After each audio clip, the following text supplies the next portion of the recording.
Hey music fans, I'm going to be doing a series of short videos about theory, music theory. So whether or not you're wanting to just read music better or whether you're wanting to explore writing music and you want to understand what makes sense, what doesn't make sense, this is going to help. I'm going to be starting with kind of in the middle of the theory lessons. If you're in middle school, we got through, I think it was only like lesson 14 or 15 or something like that. I'm actually skipping quite a few to kind of get to the high school level. So I'll go swing back and do middle school videos later. But for now, we're starting on lesson 29 of the book that we're working through.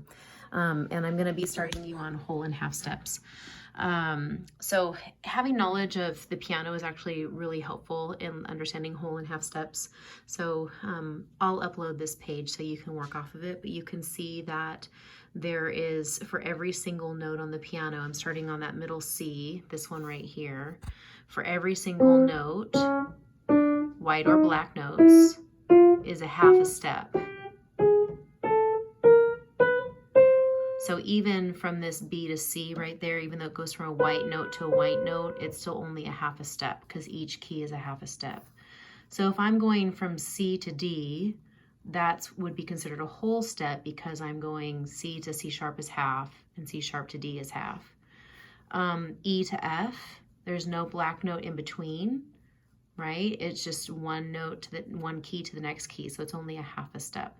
So if you wanted to go a whole step above E, you'd actually go E to the F sharp because half and half make whole. It's important to understand the whole and half step ideas because this is what we base making our scales off of.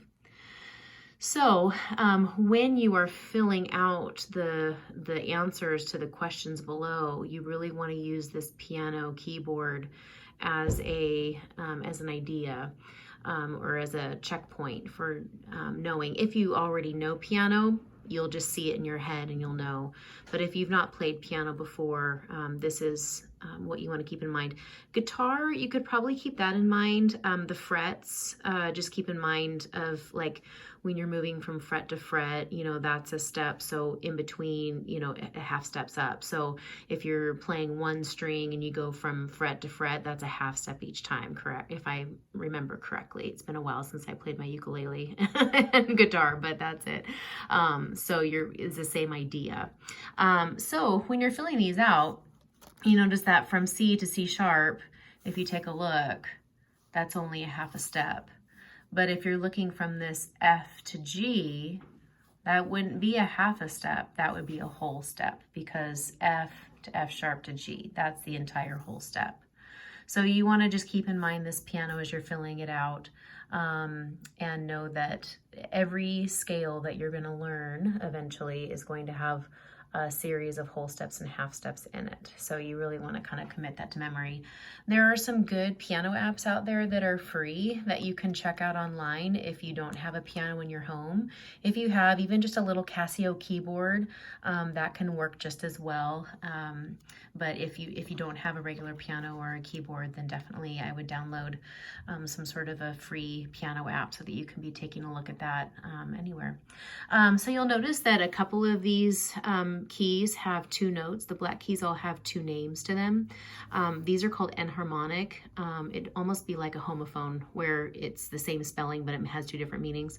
So it can be a C sharp or a D flat depending on what scale that you're in. So if I'm going down from D to D, I'm probably going to say D flat, right? If I'm going up, I'm probably going to say C sharp.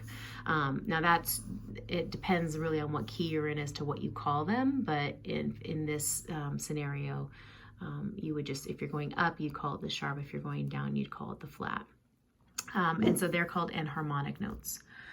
When you have two notes, hi Maya, that have the same name. Two different names rather. Okay, have a good time doing this lesson.